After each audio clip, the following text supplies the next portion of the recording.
Are you like most sales and other professionals who want to grow their wealth faster than what they are currently doing through their company 401k, even with that company match, the stock market, or just plain saving money?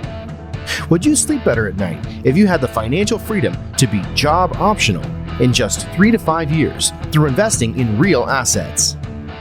Maybe you don't want to stop working, but wouldn't it be cool if you could retire a decade earlier than most? And do the traveling you and your family have planned for years while you're still young and can enjoy it? Let's face it, most busy professionals don't have the time or desire to take on more work outside of their W-2 to grow their wealth. On The Wealth Flow, each week we share the stories, the investments, and take a deep dive into the various asset classes that can deliver that accelerated growth to your portfolio passively. That's right, no extra work for you. Instead, we'll put your money to work. Learn what the 95% aren't talking about and join the top 5% of earners today on The Wealth Flow.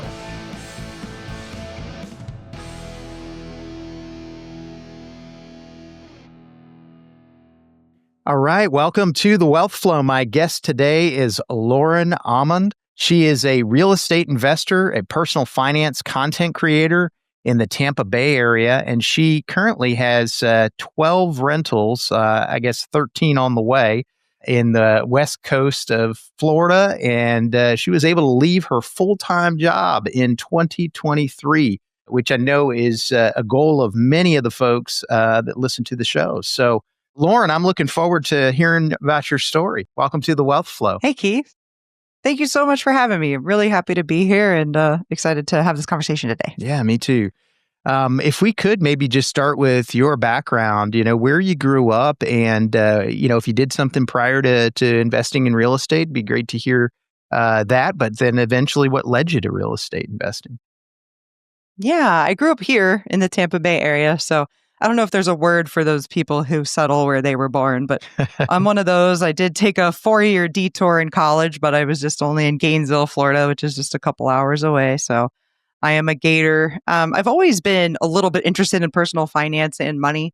When I was little, I used to play bank and put all my money in this thing and put the 1s and the 5s and the 10s and 20s there. I had no hundreds and put those there and pretend to make change for my parents and stuff. And my parents may be recognizing that. I'm not sure, but they would always answer my questions about money. Even when I was little, I would ask hey, Dad, not knowing it, you shouldn't do this, but how much do you make? And they would just tell me. And, we would talk about retirement, and they were always whenever they said I couldn't buy something, they would say, we could buy it. We can't afford it, but we're choosing not to do that because we're saving money for this or we're doing that. And so there were definitely a lot of those, at least entry-level personal finance type conversations.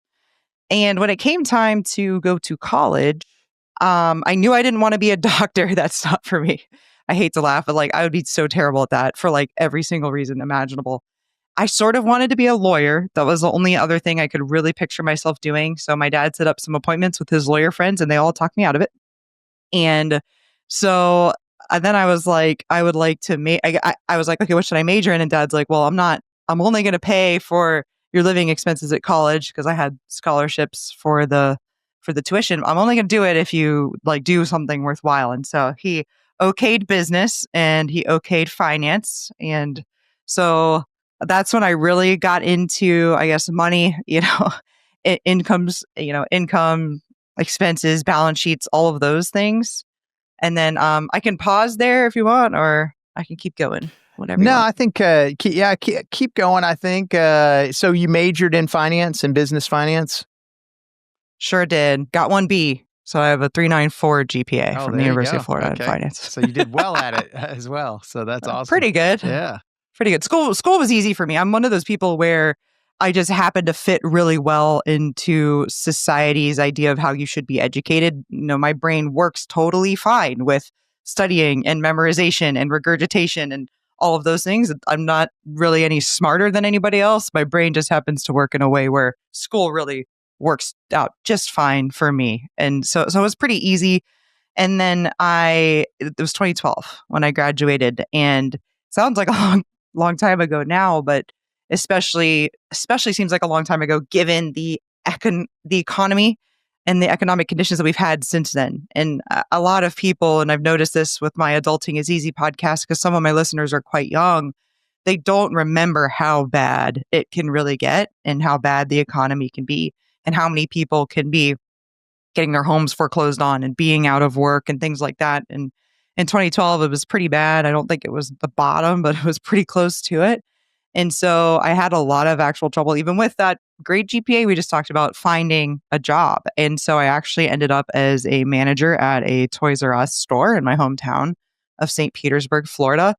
And if there's not a worse feeling in the world than moving back in with your parents after you get your 3.94 GPA from the best school in the state, and you've done everything right that society told you to do, and you're making $15.75 an hour and working overnights at Christmas and stuff. It doesn't feel great. But what I will say is I lived with my parents for about 6 months. I was able to save a little bit of money. I worked in college, and the deal was my parents kept half my paycheck and I kept half, and then they paid for living like the necessities, I would say. And so I had about like $12,000-$13,000, and I was gonna move out, get an apartment, do the usual thing, right? Actually, I was gonna buy a Mustang also, but my mom convinced me to use my Mustang money to buy my first house. So I went under contract when I was still 22, closed when I was 23 on my first house, and I still don't have a Mustang. And but I've got a bunch of properties, I guess. So I guess that worked out, and that was the right thing to do. But it was pretty crazy at the time. Everyone was scared to buy houses, never mind 23-year-olds, right? Yeah. And I couldn't even believe I was approved, but they counted my school as my work history. I had 3 store credit cards, one of which was Sears, to date myself a little bit there. And they counted all of that, and I was approved for, I think, a $125,000 house with 10% down, and that's what I did. And got a roommate. My payment was $725. The roommate was paying me, I think, $550. And so I guess if you want to talk about how I started investing, looking back, that was it. But in the moment, I didn't know that that's what it was. Yeah. There was no I'm going to set myself on a track to financial independence. No, I was just trying to live somewhere, and it was cheaper to buy a house than it was to get an apartment. I don't know.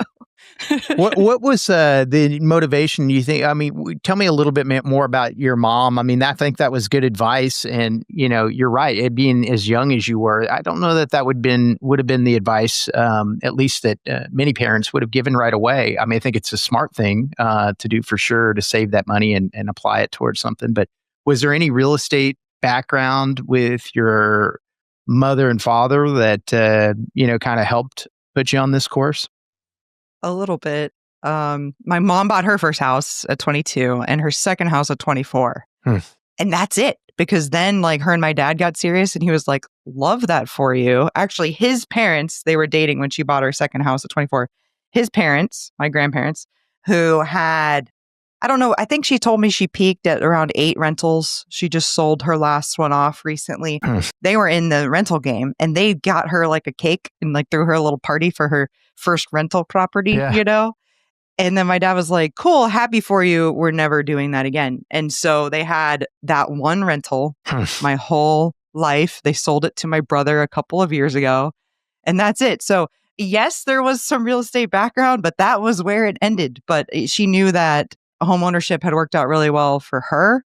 And I think she also knew that housing prices had just dropped by, say, 50% or whatever. I think she knew that was artificially low, and it was probably a good move at the time. And literally, my mortgage payment, like I said, was $725.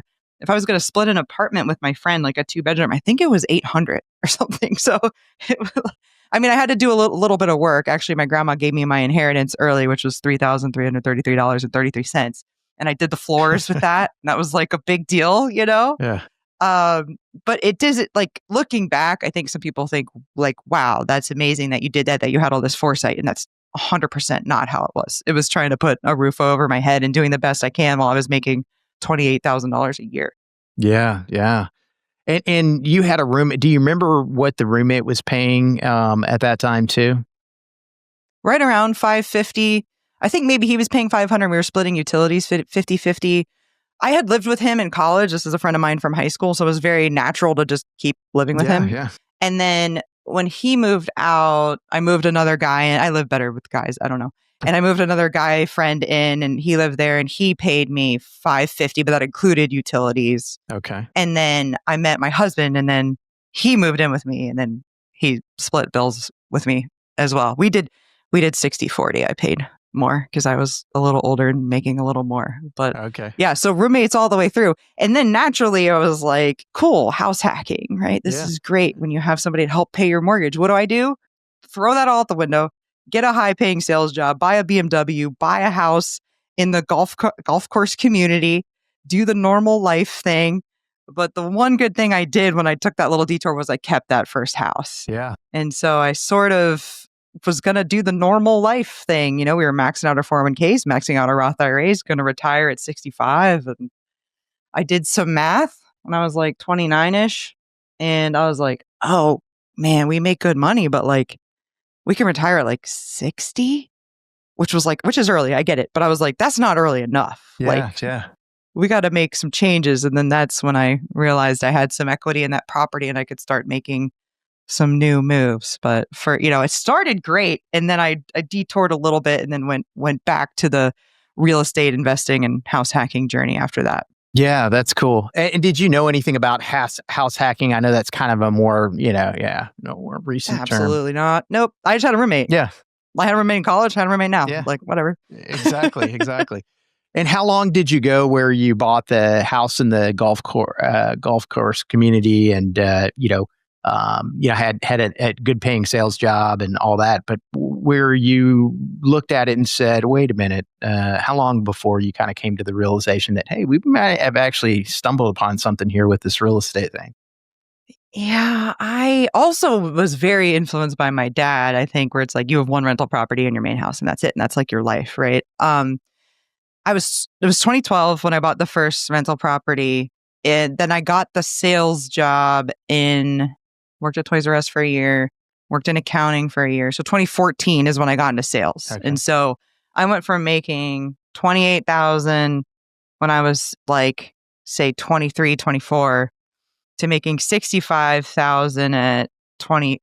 No, that would be 24. And then at 25, I made $114,000. And so it was like, it went up really quickly from getting into sales. And I took sales really seriously. Mm-hmm. I would like watch a webinar every week. I would seek out mentorship. I read all these different sales books. I really took sales very seriously. And I happened to be selling business finance training to the Fortune 1000. So using my degree a little bit, still hanging with the money thing. And so it was like mid 20s. And that's when I started maxing my 401k, maxing my Roth, and had a little bit of savings again and thought, okay, cool. Time for a new house. I got money, right? My retirement accounts are maxed. What else do you do with money? Buy a nicer house. Right. So that's what I did. But it was weird, actually. It was my dad who said, you should keep the first one. Yeah. And I was going to sell it. And I didn't. And I kept that for a couple of years after that. So that was 2017. I was 27 when we bought that. When I bought that second house, and my husband and I were together. We were not married yet. So I had bought those first two houses and he lived with me. And then in 2019, we were getting married. And then I think that actually a lot of the change in mindset at that point was me really thinking about the two of us as a unit rather than just me and him. Yeah. Because I made quite a bit more than him then. Right. Now he does a lot better because he owns a company now and stuff. But back then, it was really up to me. He could pay like half the bills, but it was really up to me to guide us financially with any additional money. But as we started to get married, I started to naturally think about us more and more as a financial unit. And I think that's where it really, because I don't think I felt like I could plan for my future on just my income because I knew there was going to be somebody else. Yeah. And so it wasn't until we were getting married that I really started like creating a spreadsheet and figuring all of that out. And it sounds kind of silly looking back where it's like, okay, Miss Straight A's finance major, like it took you till you're like 27, 28 to like have a light bulb moment about your personal finances, even when you already had a rental property. But yeah, that's really exactly what happened to me. Yeah. And what about with, when did you look back at that first one that you bought? Or, I'm sure at some point you did, where you look back at it because you bought it in 2012. You bought this other one in 2017. You're seeing appreciation during that time frame. probably fairly significant appreciation during that time frame. When did you look back and say, "Oh my God, this house is," or did you ever look back and say, "Oh my God, this is worth this much"? Before that, Yeah. it was mid-20s when I don't know why, but I calculated my net worth. Mhm. And I also added up how much money I had made in my life. And those things were about equal, which was wild to me, where I was like, that's weird because I've been spending money, but I'm worth the same amount of money I've made. And that was mostly because of the house and then a little bit because of the retirement accounts. And so that is probably where the first aha moment was. But that was even before I bought the second house. But I didn't think enough of it to be like, all right, let me juice this, But at that it slowly came on to me like, okay, look what I did accidentally. What could I do if I did some of this on purpose? Yeah. No, that's great. Yeah, and I definitely want to hear, some of the other lessons and stuff that you learned. I mean, you talked about the 401k and that kind of thing, and really maxing that out. And there's so many companies that will contribute some to it as well, and so that's want to hear about those lessons. But let's kind of keep going through this, real estate journey first. And so, when did you end up buying the next one? As a rental. I started making offers after I bought the second house. I started making financing offers on duplexes in the St. Petersburg, Florida area where I lived and where I'm from and went to high school and everything. And I was getting beat out by like cash offers left and right. And so for better or for worse, I'm like, all right, I got to pay cash. How can I pay cash? I'll sell the first house. And I had lived there 2 of the last 5 years. So there were no capital gains taxes. So I sold the first, and I also thought, okay, I'm going from 1 unit to 2. Like that's an upgrade. And so I sold that house. I had probably like doubled or tripled whatever I had into it at that point. But still, it was like still a relatively inexpensive house, especially nowadays. So I think I got like $140,000 out of that. And I paid $175 cash. I had a little bit of savings. I paid $175 cash for a duplex in St. Pete. And so that was really, technically I became a landlord in 2017 when I still had my first house and rented it out to this like old, adorable retired couple. Didn't run a background check at all because they just look cute, which worked out fine. Don't recommend it though. I don't do that now. Yeah. But that's when I really felt like a real estate investor because I had like traded up, used equity, avoided taxes, had 2 units instead of 1, had a duplex, which is like a usual, investment. And then it was like, okay, because I have this in my mind, like I can't finance duplexes or triplexes or quads because everybody's paying cash for them. And probably it's hard money or a HELOC from these people's primary homes or whatever. But I'm not thinking that at that point. I'm thinking, okay, I'm never going to be able to pay cash. I'm never going to be able to buy another one. How am I going to be able to pay cash for another one of these things? And so what I did, that's when I talked to my husband and I was like, hey, what if we bought a house with a rental with it? Like buy one, get one free. And I was like, because then I think we could finance it because you finance primary homes, you can put less down, your interest rate is lower. And I was like, especially if it's single family home with an above garage apartment or something, I figure investors aren't going after this. We're probably not competing with cash for those. And his reaction was like, absolutely not. We just got here and it had only been like 2 or 3 years that we had been living in that house. But it only took about like 15 minutes of me walking through what those numbers might look like with him. I mean, he's an engineer. He can do numbers, right? Where he was like, okay, we'll look. I'm not going to commit to buying, but I will commit to looking for another house hacking opportunity with you. And then we went down that path. And that's where it got really serious. We started trading up. That was 2020 that we ended up buying our next like our real house hack and I like sold my BMW and bought an Accord. Like I'm in it now, And so since 2020 it's been 5 years, right? 2020, 2021, 2022, 2023, 2024. It's 5 years. We bought 5 properties in those 5 years. Those are the only ones we own. The 2 that I owned before that I've like traded into other things, but that was really where we got serious about it. Okay. And so you bought the one. Did you sell the house that you had in the golf course community in order to? Yes. Yeah. Okay. I had the down payment, but we did about $150,000. We bought a bed and breakfast actually. And it's a house and 2 ADUs, accessory dwelling units in the backyard. And so I was like, this is kind of cool because you still get single family living just with rentals in the back. And so I short-term rent those on like Airbnb and VRBO because it was a bed and breakfast. So it has this kind of special lodging zoning situation here. And we put like 150 into it. So I needed some of the equity from that one, which wasn't crazy because I think I got 80,000. I think about 60,000 down, got 80,000 out. So I don't think I did very good on that particularly, especially because we paid to live there along the way. But I used that money along with some additional savings to do the remodel. And then my husband chipped in probably like 25% of the remodel at the time. And then interest rates went down a little bit into 2021. And so in January 2021, we cash out refinanced that property. And we only got about $100,000 out, but we took that money and bought another duplex in Pasco County, a little bit north of us.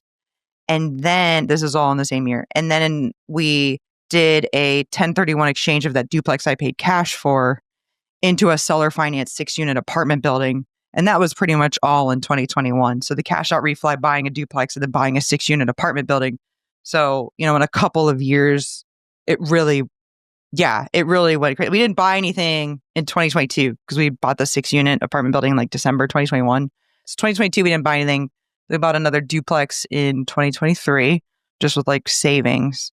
And then in 2024, we just bought like this beautiful primary, and we actually sold our brokerage account to do that. So Okay.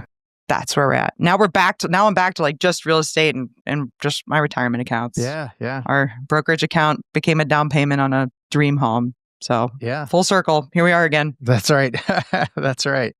Well, there's a lot. I mean, there was a lot in there in your story. I mean, oftentimes people don't recognize I was in a situation similar to you where I built our first house and was in real estate and working with a builder who kind of got in trouble right a little bit before you started doing your investing in '08 when the market started to tank, and he was had spec homes on the ground, and so I ended up buying that one, and I got a heck of a deal on it, but I accidentally became a landlord with this other one. I knew I didn't want to sell it. I knew I wanted rental property at some point.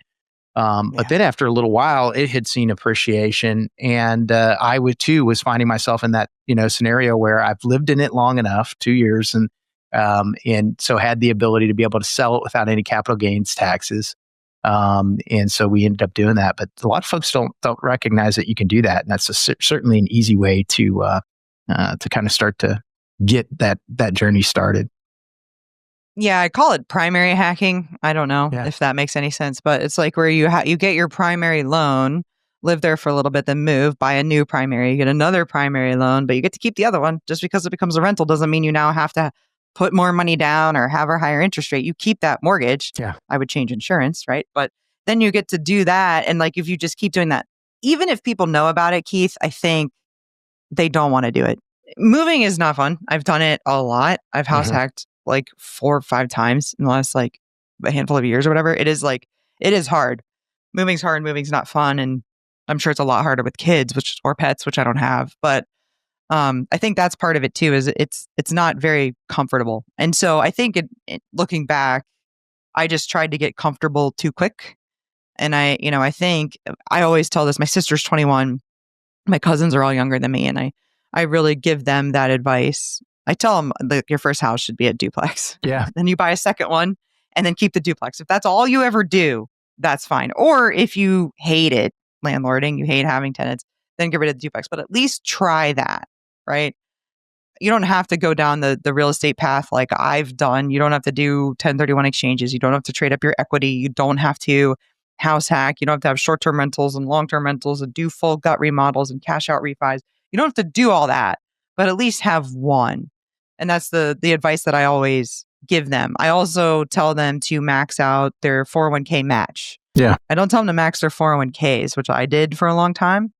And because I just say max your match, because now we're at a point where our retirement accounts are, I haven't checked, maybe 700,000, and we're 34 and 31. Mm-hmm. Is that right? Yeah. Yeah. Is that how old we are? That adds up. Yeah. We're 34 and 31. So it's like, that's going to be in some ways too much by then, given what our other investments have done. So that's the main advice I give them when it comes to 401ks. Max your match. Or if you didn't have a match, I would say still do it, but maybe do 5%. I have them doing at least half of what they can do for a Roth if they can, or maxing their Roth. And then, for the ones with student loans, they're on debt avalanche method. Explain and then that. I'm trying to get them to house hack. Yeah, explain that debt avalanche method if you don't mind. Yeah. So I was lucky enough to come out of college without student debts, and I've never gotten to a situation with like credit card debt or something like that. But if you do find yourself in that situation, it's, first of all, don't have any shame about it. A lot of people do. Just recognize it. But what you do is, and this is the best way that the math works. My cousin did this, who has some student loans. You list every single loan and the how much there is and the interest rate on it. And what you do is you pay the minimum towards all of your loans except the one with the highest interest rate. You put whatever your budget allows, whatever the rest of that is. So let's say you've got 5 loans and I'm just making this up. Let's say you have 5 loans and your minimum payment is $100 on each of them, but you want to put $1,000 towards your student loans. What you would do is put 100 to each of the 4 with the lowest interest rates and then throw the rest of it. So that would be $600 at your one with the highest interest rate, which for my cousin was like, a little over 7%. And she has now, after a year and a half, paid that one down. So I think that was like 7.2. Now she's working on the one that's 7.1. And the ones that are like in the 4s, she's just paying minimums on. When she gets past the next 7, we'll have a decision to make whether to keep paying minimums on 4% loans, because that's especially a good interest rate now, or whether to keep paying, say, that $1,000 a month towards the student loans and keep it working. That's the avalanche method. The other one is snowball, which is where you just pay your lowest balance off first, which is fine because then you like get momentum and it helps you psychologically. But mathematically, I don't like that one, because if your smallest balance is a 2% loan, but your biggest balance is a 7 or a 9 or 10 or whatever, that just mathematically, it doesn't make any sense to work on the 1 or 2% or whatever one first, if that makes sense. Yeah, I agree. I mathematically, you're right. I think just depends on kind of where that person is with what they need most. If they just need the psychological part, or if they just need that, they can work that other strategy. But that's great. So those are a couple different things. Tell us a little bit more about some of the other, personal finance stuff that you kind of talk about and coach people on. Yeah, so I'm really known for real estate investing, and specifically having short-term rentals, because 9 of my rentals out of my 12 are short-term rentals. But it didn't start that way. I really started very passionate about personal finance, and I'm a little strange when it comes to the real estate investing community, in that I really do believe in diversification, and I believe in stocks, and I believe in index funds and all of those things. A lot of real estate investors, and I know I sort of just did this thing, but once you get into real estate, you see deals everywhere. I know it might be hard to believe when you're like cranking numbers every day, all day. You're like, I'm never going to find a deal. But once you get into it, you see them more often. It's kind of like when you like drive, I don't know, an Accord, and then all you see on the road are Accords. Right. It's kind of like that when you start looking for deals. And I still believe in having stocks, though. I believe that you don't have to have, I self-manage my rental properties. So real estate investing for me is a pretty active thing. I like having some money in the stock market that just grows and is never a problem. I especially like the deferred tax benefits of a traditional 401k. You can't really beat the Roth IRA, HSAs especially, which are health savings accounts. You're not taxed up front. You're not taxed on the gains. You're not taxed when you take it out. If you use it for qualified expenses, that's incredible, right? So I believe in all of those things, especially that you should have retirement accounts. But a lot of real estate investors, once they run out of their own funds, or once they don't have enough equity in their portfolio to refinance out, the next thing they do is they tap their retirement accounts. And I just don't think that you should, in most cases, do that. I think that you should have stocks. And so that's something that I preach to a lot of people. It does make me a little strange. Even my sister, who's in college, like I said, she's 21 and she still has like high school graduation money and stuff like that. And so she's putting, I think, $150 a month into the S&P 500. And she's 21. She's been doing this since she was like 18. which is pretty crazy. Like if she just does that, she can probably retire off of that. Yeah. It's incredible. So just get started young as you are. You're never going to be younger than you are today. So now would be good. And just do something, put something in there. I mean, David Bach, I've never actually said his name out loud. I've only read it. So it might be Batch, but I think it's David Bach. And he talks about, the latte factor. Where in your budget are your lattes? Okay, maybe you're not going to Starbucks and buying the $5 coffee, but you've got some latte in your budget somewhere. That's right. Find it, cut it, invest that. I really do. And just get started, because it'll be easier than you think it is, especially if you automate it. And I think it can be really rewarding, especially with what the S&P has done recently. For example, to put money in the S&P 500, put it in, I recommend Vanguard or Fidelity to my cousins and my sister, and just watch it grow. And then that can help and that's what happened with me. I just started investing kind of blindly, but once you see that net worth grow, it actually gets you more and more motivated. And all of a sudden you're seeing lattes all over your budget. Yeah, no, that's great advice. No, I think that's really good. And it is amazing. It's amazing, especially when you're fortunate enough to start as young as your cousin or whoever it was that you were mentioning, 18, and even yourself. I mean, starting when you did, buying, whether it be the houses or putting into the 401k, and knowing to max that out. For sure. I mean, I owe my mom. Yeah, I owe my mom for the rental property or for the properties in general. And then I owe my dad for being like, all right, let's look at your 401k. Let's figure out what your match is. And my company, the one that I worked for 7 years selling the training, they only match 10% of what I put in. So I put in 10%, they put in 1%, which is still a good return, right? The stock market on average returns about 10%, right? So I did that. I did 10% and then the 1% match. And then he got me started on the Roth. And so I do owe them for that. And I just try to give really simple advice through my Adulting is Easy platform, as if it really started as if I was talking to my sister. And I remember having a conversation with her. I don't remember when this was. We were talking about it, and I was like, are you getting any of this? She's like, I'm only getting about half of it, but keep going. It just made me laugh, because it's complicated. And like, the more you hear it, the more you learn. And so, and I definitely practice on my family members, but that's what the Adulting is Easy, like Twitter and podcasts, are all about, is just sharing stories from other people. And you can hear something multiple different ways. I learned this when I was selling training, but we need repetition as adult learners, and we sometimes need to hear things at the right time or in the right way. For sure. And so I could have 5 dividend episodes on there, but it might be the 5th one you listen to where it finally clicks for you what that means. Yeah. Well, let's talk about dividends a little bit then. Here, lead me right in here. I'm out of my depth. Okay. All right. No, I mean, so a stock is a share of a company. And like, I think that if you think about it let's think about it on a smaller level. Let's say I have like Lauren's lemonade stand, right? And I think there's a board game or there's a training about this, but like, let's say I have like a lemonade stand, and I have like 1 lemonade stand. And I want to expand to 2 lemonade stands, but I need investment to do it. I can give somebody a % of my lemonade stand for their money, and then they own a share of my company. But what I might want to do is then take that money and expand, right? And that's this idea.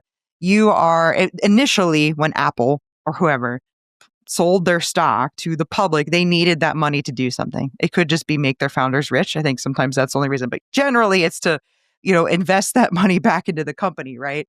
And so initially that's how the stock is sold. And then the business, if they're doing the right things, if the ownership and the board of directors and the shareholders are holding them accountable, the business should be making good decisions, and they should be growing and changing and innovating. And thus the value of the business goes up, which means the value of your stock goes up.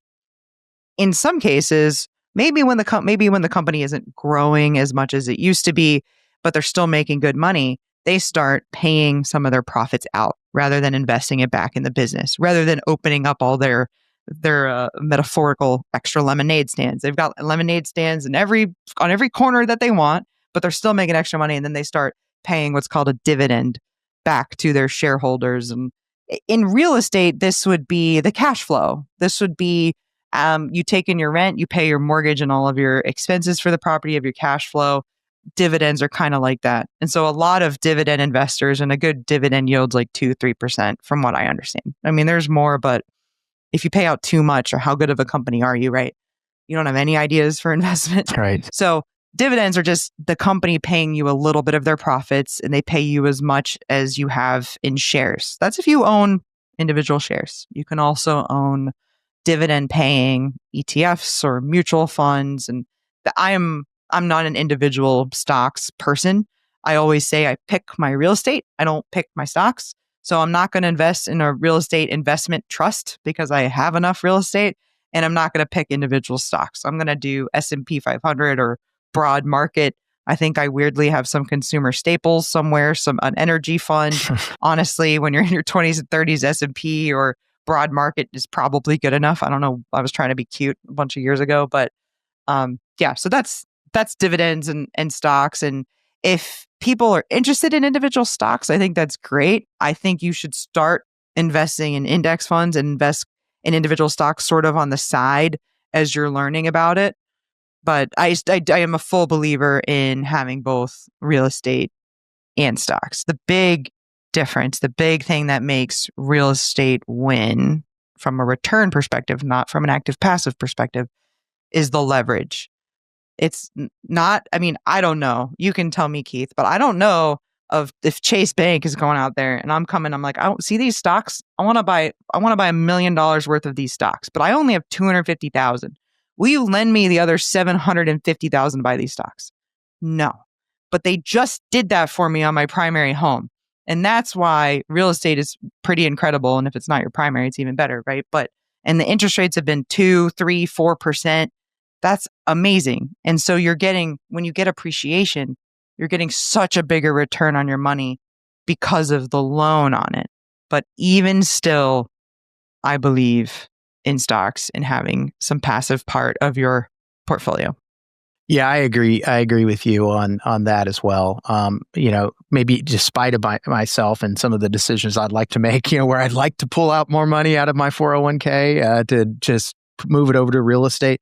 I haven't changed jobs, and so I'm not really able to do that. The best I can possibly do is maybe do a $50,000 loan against my 401k. That's about the max I could do. But then you don't get the match. Right. You don't get the match while you're paying that back. So yeah, the one thing I may do, and it depends on the timing of some things, I may take some principal out of my Roth. I know that sounds sacrilegious and horrible and counter to everything I just said, but we have so much equity in our properties. My husband has his engineering firm, which is doing really well. And that was kind of an unexpected financial boost that our family has had. And I think we're going to have too much in our 401ks and our Roth IRAs when we turn 59 and a half in like 25 years. And so for that reason, I can take the principal out of my Roth with no penalty. I may do that because I truly believe I over contributed in my 20s. And I tweeted about it. I asked if 20-somethings should be maxing their 401ks. And Elon Musk replied and said no. And so there you go, guys. Elon agrees with me. Sure did. So he agrees. They should not be maxing their IRAs. So I say max your match, but invest your money in other ways where it's more flexible, where you don't have penalties before 59 and a half. And before anybody comes at me, I know there's rule of 50 and 72T. And I know there's ways to get your money out of your 401k early, but generally 10% penalty if you take it before 59 and a half plus taxes. So yeah, try to avoid that. But anyways, so I am a little bit of a hypocrite in that way, but I will say personal finance is personal. If I personally have too much in retirement for when I'm 59 and a half, and if I personally want to use some of it now, I can. Especially I think because I'm pretty educated on personal finance at this point, and I know that I'm not shooting myself in the foot. I think a lot of people use their 401k loans, that $50,000, because you can take 50% up to $50,000 from your 401k, and then you just pay yourself back interest. I think too many people use that as like their emergency fund. Yeah. Yeah. And that really, really should be like the emergency to your emergency to your emergency fund. Yeah, definitely shouldn't just be, shouldn't just be used for that purpose. I've used it for investments, so that's, but yeah, that's like an opportunity fund, exactly, not an emergency fund. Exactly. But well, and so let's maybe shift gears again and maybe talk a little bit. You mentioned that quite a few of your rentals are short-term rentals. Tell me a little bit about that. I get the one with the ADUs and your short-term renting those. And I guess that was that your first experience with the short-term rentals? Was that one? And then moving forward, you've been able to. Yeah. When we decided to house hack again, when I had to convince my husband to buy a single family home and maybe an above garage apartment, the plan was to long-term rent the apartment out. We just happened to find what was a bed and breakfast. And so that naturally gets your gears turning of, well, should I consider short-term stays like this property is already doing? And so we're like, okay, we'll give it a try. It's in our backyard. Like if there's an emergency or something weird, and we can probably handle it. And we just really liked it. I mean, everybody that comes here, we did a lot of work on the yard. This house is not on the water. It's walkable to downtown, but it's not on the water and it doesn't have a pool. And that's what people like when they come to Florida. So I at least made it like this most tropical, lush, incredible backyard. Yeah. It like looks like Busch Gardens back there, right? Yeah. And people love it. And so every time, and living here, I'm gonna miss it when I don't live here anymore, but like running into them and them just being like so grateful and so stoked. Every time I talk to like one of my long-term tenants, it's not going great. Do you know what I mean? An AC's broken or their rent check's late or they're having trouble with another like it's never a good thing. But like guests, they're like in Florida and they like live in Michigan. Yeah. And it's like January and they're happy to be there. They appreciate work you're putting in. They recognize like you don't have to do this for us. You know, maybe you want to make money, but you didn't have to like fold the towels that way, or you didn't have to have the little soaps, or you didn't have to do all this to the yard. Like they seem to recognize that your short-term rental host is going above and beyond for them, and they're just generally happy. That said, sometimes people come in for work. Sometimes people come in for funerals. Sometimes people come in to get work done at a certain, hospital in the area. That does happen.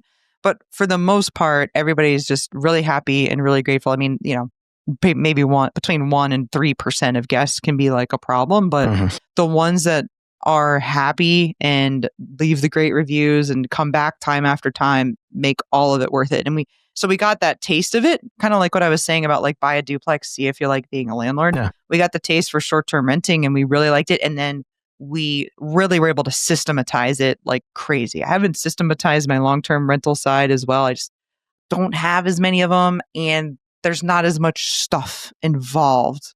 Like they're paying their utilities. They're paying their rent. I don't have to talk to them. It's not like I'm having all of these turnovers all the time and all of these different things going on like we do for our short-term rentals, all these different staff and stuff. So I just was I liked it and I was able to systematize it a lot better.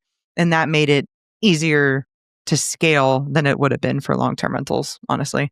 Okay. So you had the first two, and then did you, on the next one that you went after, did you specifically think this is one I'm going to short-term rental, or did it start as a long-term and then convert to that? Or the next one had a long-term tenant in place with a 3-year lease, and they were 1 year into the 3-year lease, which was very under market, which was annoying, but that's probably why we got it for the price we did. And we moved into the other side. Okay. We pretty quickly realized we didn't like that area as much as we thought we would. It's on the water, and I thought that would be enough to compensate for like the change from the town I really liked, but it didn't. And so then we ended up, because it was furnished at this point, then we ended up flipping that to a short-term rental. So our next one ended up being half short-term, half long-term for years. And the long-term tenant just left, and now it's both short-term. And then the 6-unit apartment building was right after that. And we did the same thing. We had 3 long-term tenants, 3 short-term rentals. Now it's 5 short-term rentals and 1 long-term rental. And that tenant is like, he's like, I'm being tenant of the year. Like every year, that's my goal because I want to stay here. And I saw that there's nobody left. Right. And I am keeping him forever because he's awesome.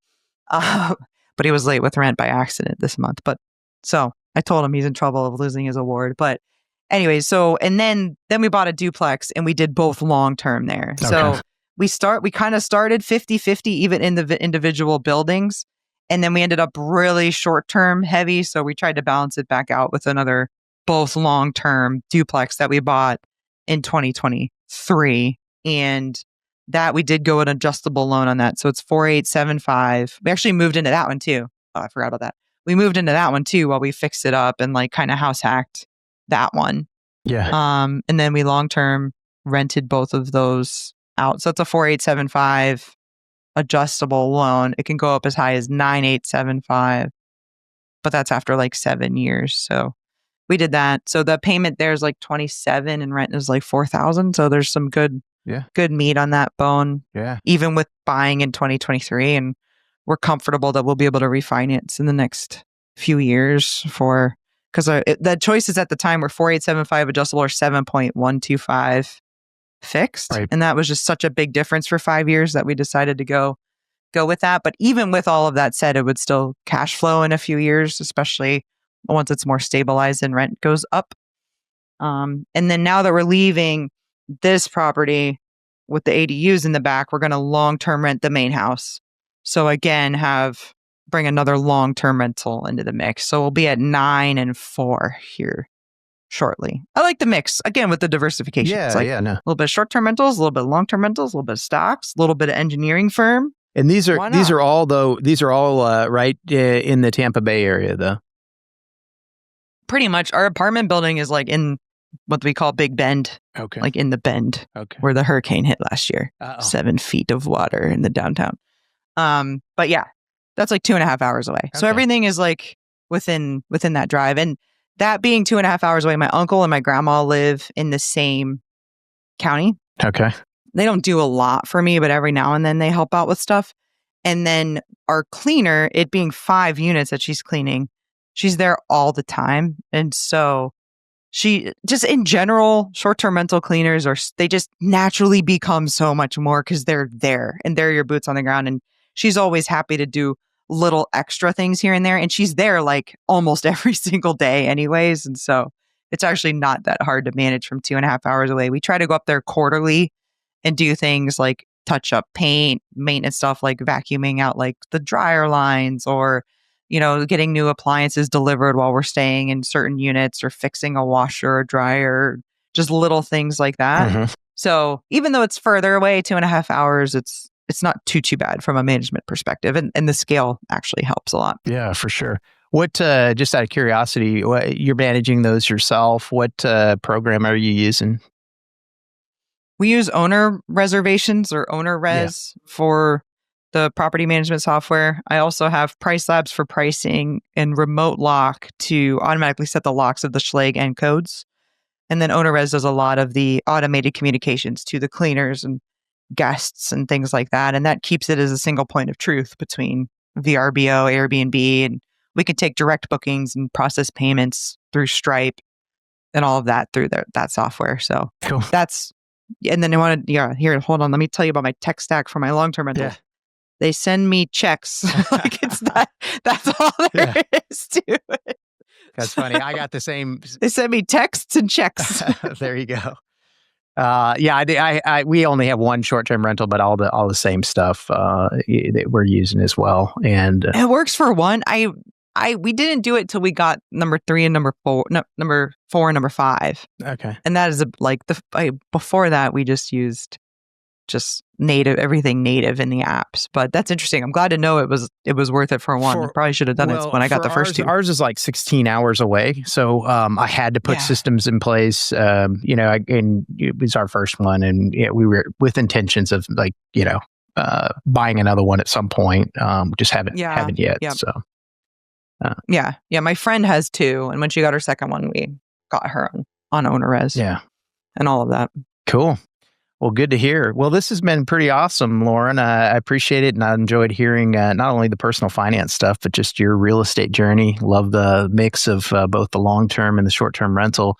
If you could tell everybody how they could find out more about you, all of your social stuff, your podcast, all that good stuff.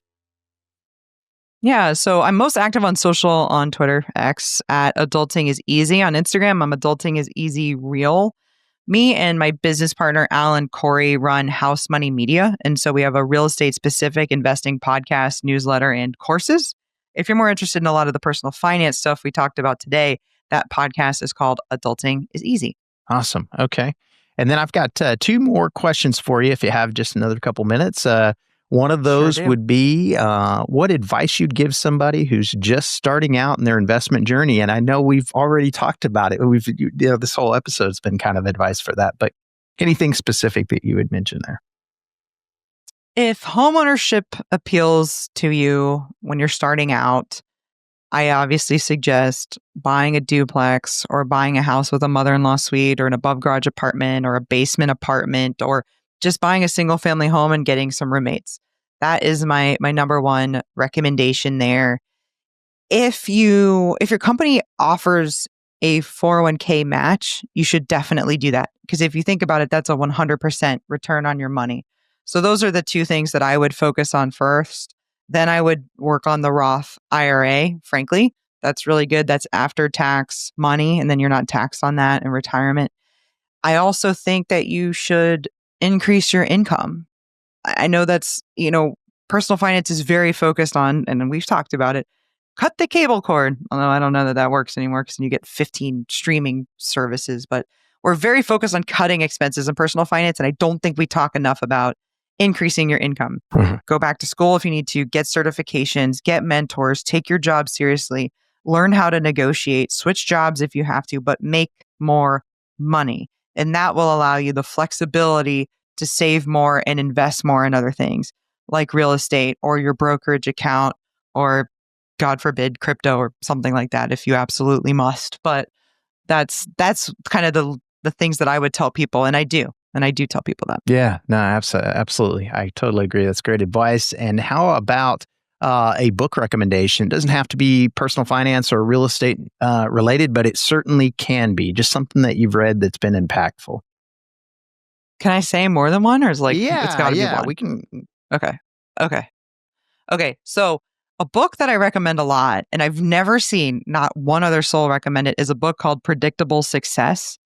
And this is about, and that's by Les McKeown. I don't know how to pronounce his last name, but it's about the life cycle of business. And so if you're interested in business, I really like this book. But that's neither here nor there. I love business scandal-y type books. So I loved the Enron stuff and Too Big to Fail and all of that. But I always recommend Bad Blood for that. That's that Theranos story, just like a page turner. So if that kind of stuff appeals to you, for personal finance, The Simple Path to Wealth, that's the way to go. And then for real estate, my business partner's book is called House Fire. And it just really gets you motivated to buy homes with the specific purpose of that home paying a specific bill. And then you get to 5 properties and boom, all your bills are paid. Awesome. So Sorry, Keith. Feel free to totally cut some of that. No, that's great. I love the book recommendations. I always ask for the audience, but it's always one way. I'm always the one, adding it to my Audible or whatever. So awesome, right. Lauren. So you've given me plenty of them to download. So appreciate that. Thank you so much for being on the Wealth Flow. This has been awesome. Thank you. Thanks for having me. Yeah, appreciate it. Being that you're still here, I trust you found value in this episode. I personally wish I would have known these guests and strategies when I started my wealth creation journey. Go to wealthflow.capital to subscribe to our newsletter. And as a free gift, we will send you our quarterly market report and the top 10 things to look for in an investment opportunity. Take a minute to give our show a rating and review. Help us reach 1 million professionals by subscribing and sharing this episode with someone you know who could also find value in it.